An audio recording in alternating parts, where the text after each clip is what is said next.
শাৰদী কোমল জোনাক মায়াৰে মন উতলা কৰে জুৰিটিৰ পাৰত কহুৱা ফুলিলে মন উতলা কৰে বতাহজাকে শেৱালি ফুলৰ সুবাসনে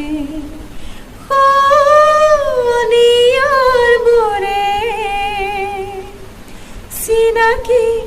মনৰ বাতৰি আনে